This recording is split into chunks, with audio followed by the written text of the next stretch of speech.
Le Cameroun est en train de sombrer terriblement et nous sommes dans le culte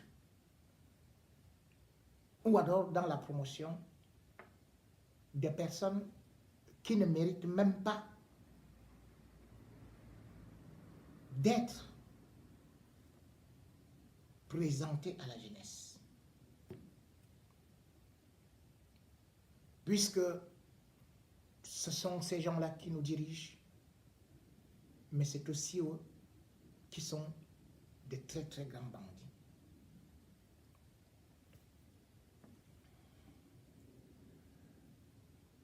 La présence de Jean-Pierre Amour Belinga avec Atanakuna a fait quand même beaucoup de mal aux côtés de Mbonda Yolo. Beaucoup se sont découragés, ceux qui ont parlé de la vertu outragée. Et d'ailleurs, un conseiller de Paul Biya, à savoir Georges Ewane, lui-même, il a écrit, il a fait une note au président de la République où il parlait de la profanation de la présidence de la République. Cette lettre a fuité alors qu'elle était adressée à Paul Biya parce que Georges Ewane a été chef de pôle au niveau de la CRTV radio et il est parti au niveau d'étudier pour faire son travail et c'est ce travail-là qu'il a fait avec un rapport sur les réactions des Camerounais à travers des réseaux sociaux. Des Camerounais qui, bien évidemment, comme vous, comme moi, ceux qui ont encore au moins une probité morale, sont indignés de voir, et c'est ce qu'il a écrit à Paul Biya, rappelé à Paul Biya, que voilà un ministre qui se présente, qui est reçu en pompe avec photo à l'appui au palais, et pourtant il vient de passer 4 ans de prison pour détournement des deniers publics, et il n'a eu à être libéré que parce qu'il a restitué le corps du délit estimé à 1,265 milliard. Et que, quelque temps après, il soit là avec Jean-Pierre Amour Belinga, qui lui-même est considéré comme un délinquant fiscal et qui crée, bien sûr, chaque fois des scandales, non seulement à travers ses sorties, mais aussi ses menaces vis-à-vis de personnalités des impôts. Mais curieusement, cette lettre qui a été adressée à Paul Biya a encore été cotée par Paul Biya à Mbonda Yolo. Vous comprenez quelque chose? C'est-à-dire que je porte plainte contre vous auprès du juge. Et le juge reprend la plainte pour vous donner. Voilà donc à quoi Paul Biya joue. Parce que il nomme quelqu'un qui doit faire le travail, qui doit lui donner des notes, qui doit lui confier des informations. Mais au lieu de trouver quelqu'un qui est neutre, eh bien, comme aujourd'hui, il y a une rivalité entre Ngongo et Mbonda Yolo, et qu'aujourd'hui la balance penche du côté du pouvoir qui doit être légué à un autre boulot comme lui, eh bien, il prend, il donne à Mbonda Yolo pour dire, en fait, le Georges Ewane là, puisque la note est sortie à partir du secrétariat de Ngongo, le voilà. Et effectivement, Ngongo est proche de Georges Ewane selon les derniers éléments que nous avons eus comme enquête. Mais quand même, gérer l'État par des intrigues, par cogner seulement les têtes, par créer des guerres de cette envergure et des clans, c'est quelque chose qui va faire qu'après Paul Biya, nous allons connaître des moments terribles de règlement de compte. Peuple camerounais. Ce qui se passe actuellement à Étoudi est très grave. On n'a jamais vu dans une république des personnalités aussi au pied de guerre. Et chacun a beaucoup d'argent. Et chacun a ses troupes. Qu'est-ce que Paul Biya veut laisser au Cameroun? Après moi, le déluge? Paul Biya a entrepris de faire entendre, auditionner Ngongo par les éléments du TCS. Et bien sûr que Ngongo a voulu camoufler, effacer cela de nos mémoires et vouloir faire croire que c'était des montages de ce qui venait de nos imaginations fleuries. J'étais le premier à vous le dire. Mais la réalité est là, parce qu'il sera encore entendu. Non seulement sur les cas du Covid, mais sur d'autres choses où il est beaucoup cité. N'oubliez pas qu'il était quand même celui-là qui pilotait la task force de la CAN. Et n'oubliez pas également que lui qui détient la signature, la délégation des signatures par Paul Biya, est aujourd'hui beaucoup trempé, même s'il a toujours l'appui de la première dame, parce que la première dame ne peut pas lâcher, parce que Ngongo a fait ses marchés, a volé avec les enfants de la première dame, ainsi de suite. Mais en même temps, la première dame balance aussi, dans la mesure où elle sait que quand son mari, Paul Biya, qui n'a pas de sentiments, et qui sait déjà qu'elle protège Ngongo, quand Paul Biya est déjà en train de se retrouver au bureau très tôt le matin, alors que ce n'est pas souvent le cas, qu'il est même un peu souffrant, eh bien on imagine et on attend un remaniement. Qui, pour donc remplacer Ngongo au secrétariat général à la présidence, qui, pour remplacer peut-être Mwandayolo qui espère occuper le fauteuil de son père, toutes ces intrigues aujourd'hui nous amènent à la situation que nous sommes en train de vivre avec des coups de poignard très dangereux et surtout un avenir qui risque de tourner en guerre civile. Je n'aime pas être le prophète de Malaki, mais l'après-Biya risque d'être un véritable bain de sang.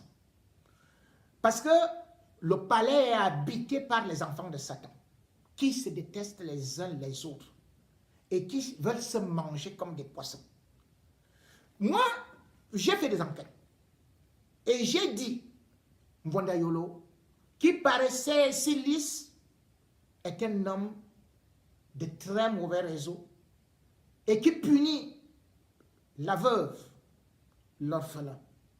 Mwandayolo a volé le terrain de certaines familles pour filer ça à sa fille, refiler ça à Moubelinga, narguer les Camerounais.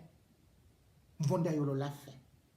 Et après avoir fait cela, parce que j'ai dénoncé cela, sa fille Kathleen, elle n'est plus au Cameroun. Cela veut dire que si ces gens-là sentaient ce pays en paix, comme ils disent, sa fille n'aurait pas pris fuite. Elle est déjà à Paris. Comme son épouse elle-même. Qu'est-ce que ces gens sont en train de vouloir nous annoncer?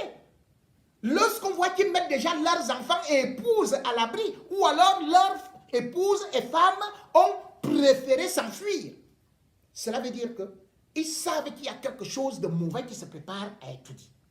Et lorsqu'il y a quelque chose de mauvais qui se prépare à être dit, nous autres, nous devons alerter le peuple camerounais de ce que, préparez-vous, achetez vos sacs de riz.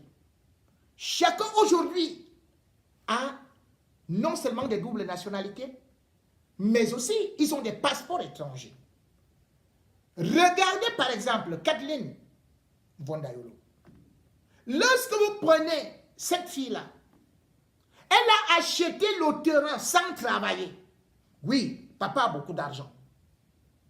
Disons comme ça. Mais elle a acheté avec quelle pièce d'identité? Sur le document, c'est écrit qu'elle est camerounaise. Archi faux. Elle est française. Comme Sylvie Mwandayolo. Elle est française. Elle détient un passeport français. Mais ces gens-là qui refusent la diaspora, qui refusent la double nationalité, ils piétinent la loi. Ils vont faire maintenant des passeports camerounais à leurs enfants pour acquérir des terrains.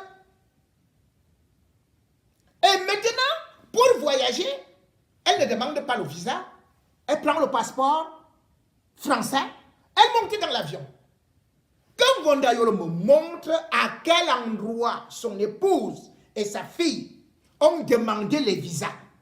Donc vous voyez donc que quand ils vont voler le terrain de la famille Ndingue et d'autres terrains à gauche et à droite, ils utilisent les passeports, les identités de la République du Cameroun, alors qu'ils sont français.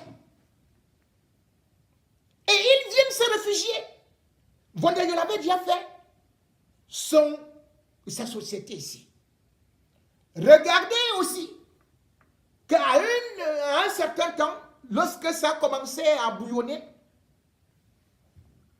celui qu'on appelle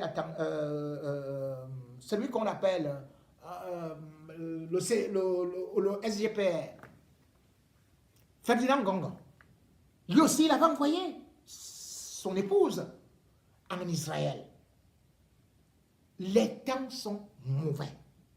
Et dans tout ça, vous voyez un individu qui réapparaît, qu'on appelle Atanakuna. Beaucoup disent, non, Biya, vraiment, il va frapper. Mais, je peux vous dire, si Atanakuna est sorti, et j'ai révélé cela avant même la sortie, qu'il y avait 500 milliards en Suisse. Et surtout, dans les paradis fiscaux, ils ont mis de l'argent là-bas. Et dans ces paradis fiscaux, il faut qu'il aille. Je vous ai dit qu'il avait un passeport canadien. Voilà quelqu'un qui est ministre au Cameroun. Et il a un passeport canadien. Et aujourd'hui, ils ont fait des passeports au niveau de la Guinée-Bissau, où ils ont installé un réseau. Le réseau de la Guinée-Bissau est en train de tourner en plein régime. Ils ont déjà des passeports diplomatiques. Donc, dès que ça se gâte, ils s'en vont. La Guinée-Bissau donne directement accès au Portugal. Donc, ils ne viennent plus en France. Ils ont prévu maintenant aller au Portugal. Et Atanakuna ne s'arrête pas là. C'est-à-dire que lorsqu'il va ramener l'argent qu'on lui demande maintenant, que ce soit les trucs de la CDE, parce qu'il y a eu la pression de certains de ses collaborateurs qui sont des trafiquants ici et qui sont entrés au palais. C'est eux, aujourd'hui, dans la crise énergétique, dans la crise de l'eau, qui disent que la seule façon de régler la crise de l'eau, c'est de faire revenir Atanakuna. Parce que Paul Biya dit, mais pourquoi il n'y a plus d'eau? Vous vous rendez compte? Aujourd'hui, on a divisé ne serait-ce que Yaoundé. Partie Est, ça doit venir tel jour. Partie Sud, partie Nord. C'est maintenant qu'on connaît qu'il y a les parties Est, Sud, Nord, et machin, tout et tout. Pour avoir l'eau une fois par semaine. Et ce, depuis des mois. Ils sont en train de me faire la pression sur Paul Biya. Ouais, les gens risquent de sortir parce qu'il n'y a pas de l'eau. Et pour que nous, on vienne investir, parce que c'est lui qui était avec les Belges, les Hollandais, à Tanakuna. C'est lui qui a fait tous ces réseaux-là. Sans oublier aussi que lorsque il y a été, que ce soit les Sonatrel et tout, il maîtrise tout ça. Ce sont ces réseaux qui sont donc en train de saboter aujourd'hui et qui créent les coupures intempestives d'eau et les coupures d'électricité. Et comme ça, Atanakuna est réhabilité. Atanakuna revient donc maintenant comme un sauveur, un détourneur.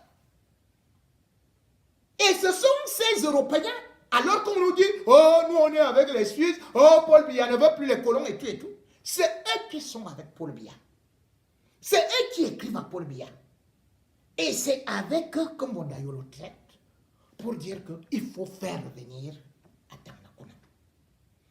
Et pendant ce temps, Vondayola, dans son cas, quelqu'un qui, bien évidemment, aujourd'hui, est aussi en train de monter et de sortir des plumes comme un pan, parce que hier on ne l'entendait pas, lorsque on a arraché son passeport, lorsqu'on lui a interdit de sortir du pays, et aujourd'hui, il a recommencé à parler très fort, à savoir Jean-Pierre Amougou Belinga, qui a aussi un très très grand rôle dans ce qui est en train de se passer en tant qu'usine pour le blanchiment et aussi en tant qu'usine à passeport diplomatique et aussi en tant que homme de grandes partouzes, homme de grands secrets, de bas de jupon, homme du chantage. Voilà donc la République de Paul Biya. Voilà donc là où on nous mène aujourd'hui, dans le brigandisme, dans ce qu'on peut qualifier d'État complètement, totalement voyou. Le Cameroun, aujourd'hui, ce sont les voyous qui font la pluie et le beau temps. Quand on parle de ces États voyous et de ces voyous qui font la pluie et le beau temps, j'ai donc cité Jean-Pierre Amougou Belinga également. Je devrais tout simplement, pour évoquer ce sujet, rappeler que quand vous vous unissez pour faire du mal à quelqu'un, plus tard, ceux-là qui vous ont employé vont aussi vous tuer, vont aussi vous assassiner. Ceux qui vous ont utilisé vont devenir vos ennemis demain ou après-demain. C'est ce qui se passe aujourd'hui entre Jean-Pierre Amougou Belinga et Gongon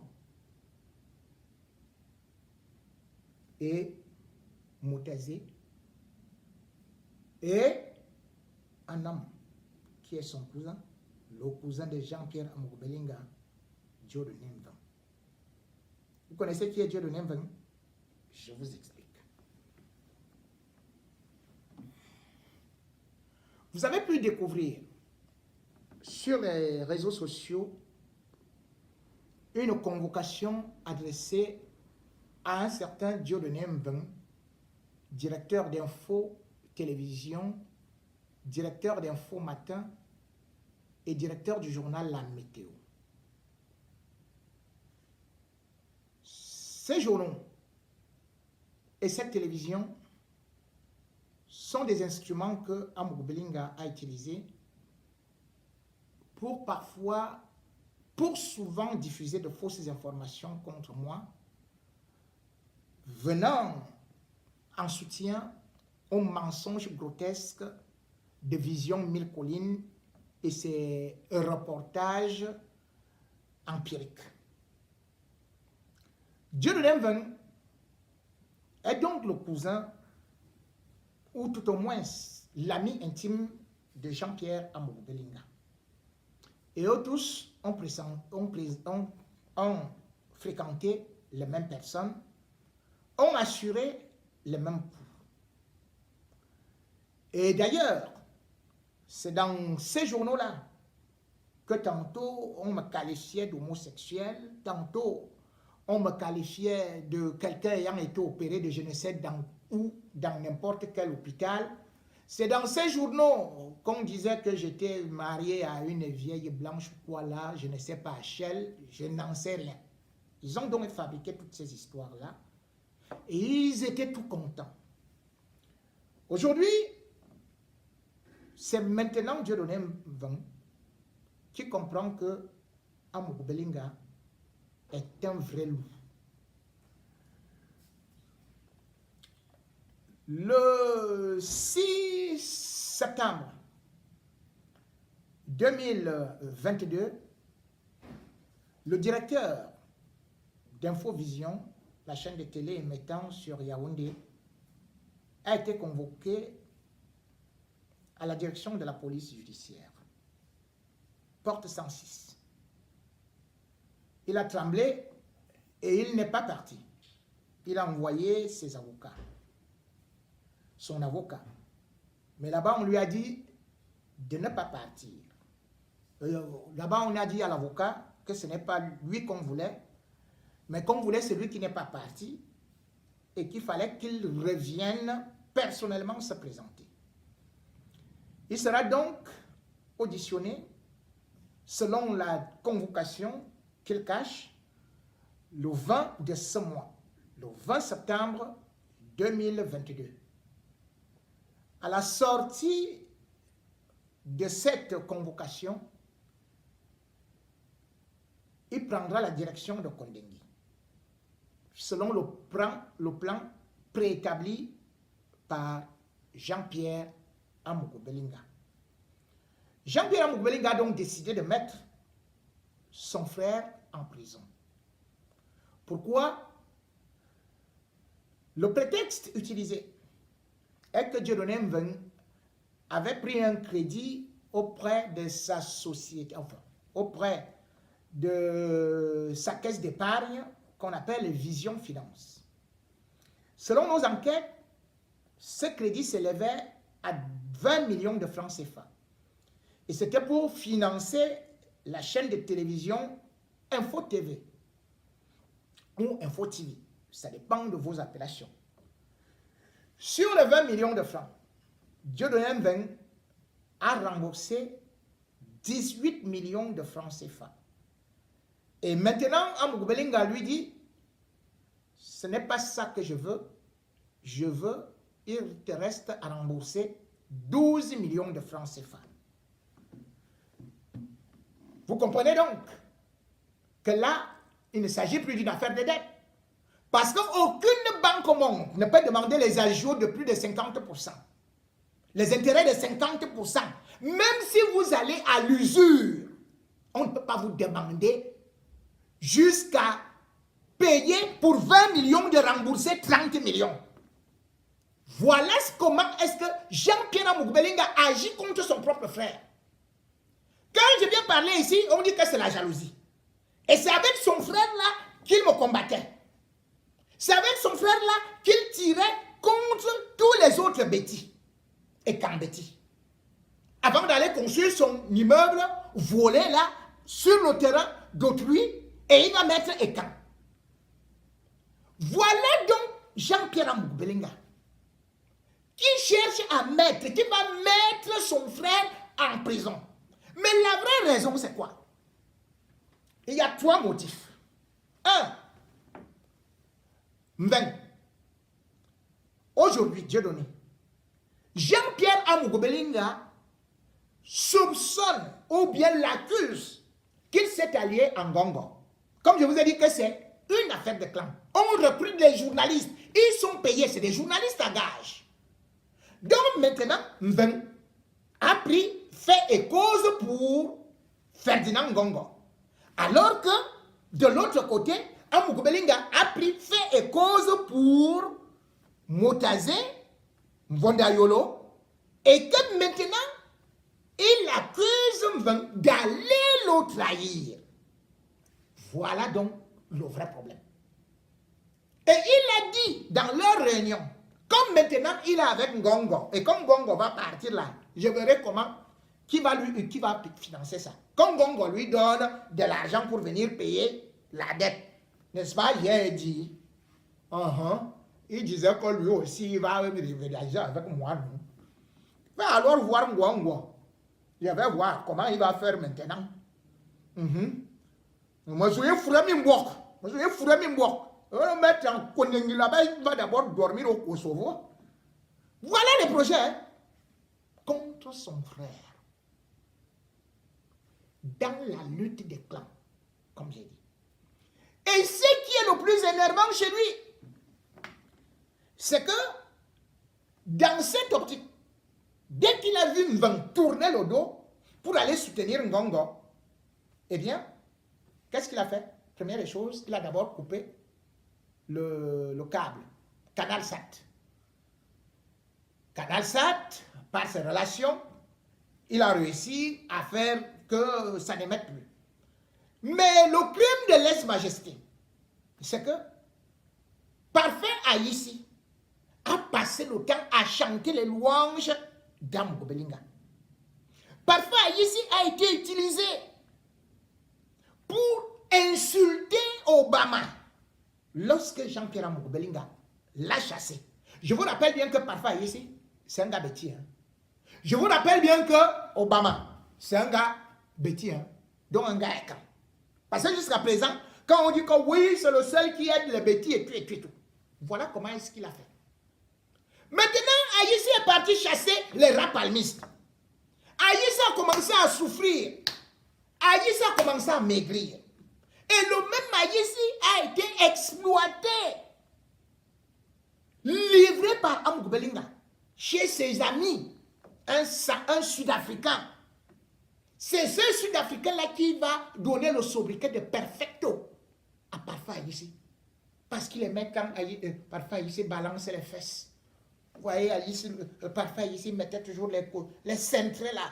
Il balançait les fesses. Donc le gars, quand il voyait ça, il touchait comme ça. Perfecto. Je ne peux pas imaginer la suite de ce qui s'est passé. Perfecto. J'ai dit bien que c'est comme ça que Amougou Bellinga utilise ces journalistes comme des appâts, quand lui-même il ne les saute pas. Parfois, ici donc a été récupéré par Mbaye. Amougou Bellinga trouve que c'est très grave, parce que après avoir jeté Parfait ici, dont on ne sait pas exactement, parce que personne ne va dire ce qui s'est passé entre eux. Parce que moi, on ne parle pas des affaires qui se passent entre les quatre murs. Je ne sais pas. C'est à eux de vous dire ce qui s'est passé là-bas. Mais aujourd'hui, Parfait Aïssi a repris. Et il faut se dire qu'il a aussi son public, qu'il le suit un peu. Et Amougou n'est pas d'accord. Et maintenant, il a aussi pris une fille là qui présentait le 12h.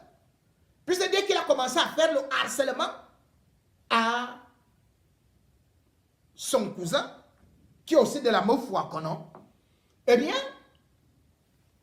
Parfait ici a dit, bon, dans ce cas, est-ce qu'on peut prendre aussi celle-là? Allez, Dieu donné lui a dit que, prends-la, Bessala.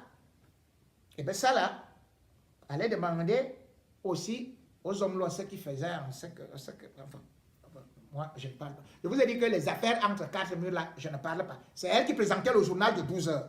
Et maintenant, c'est elle qui fait la matinale chez Info TV. Voilà donc là où la sorcellerie va commencer, le haut niveau. Aujourd'hui donc, ceux-là qui hier étaient des frères sont au pied de guerre. Et pourtant, ceux-là qui nous disent qu'ils vont arracher les terrains d'autrui pour défendre le peuple écan, ils se sont réunis un beau jour, une centaine de chefs, pour dire à Amougou, il ne faut plus continuer à insulter les Ekambeti. Il faut maintenant savoir que tu es Zomlois des Zomlois. C'était Flat, c'était le 7G 2020, quand il avait fini d'insulter, de faire que les Jean-Jacques Zé insultent le délégué du gouvernement, Barkangele, à la télé dans une émission spéciale que lui-même avait organisée. Après avoir fait tout ça, boum, il a chassé Jean-Jacques Zé. On lui avait donc dit qu'il y avait au moins une centaine de ces faux chefs-là. Et quand, soi-disant les Kambeti, Amougou Bellinga, ils lui ont donné toutes les bénédictions qu'il doit être digne devant le peuple écan. Le voilà donc, je prends donc, quand vous citez les noms Jean-Jacques Zé et Kambeti, Nadine Patrice Amangue et Kambeti,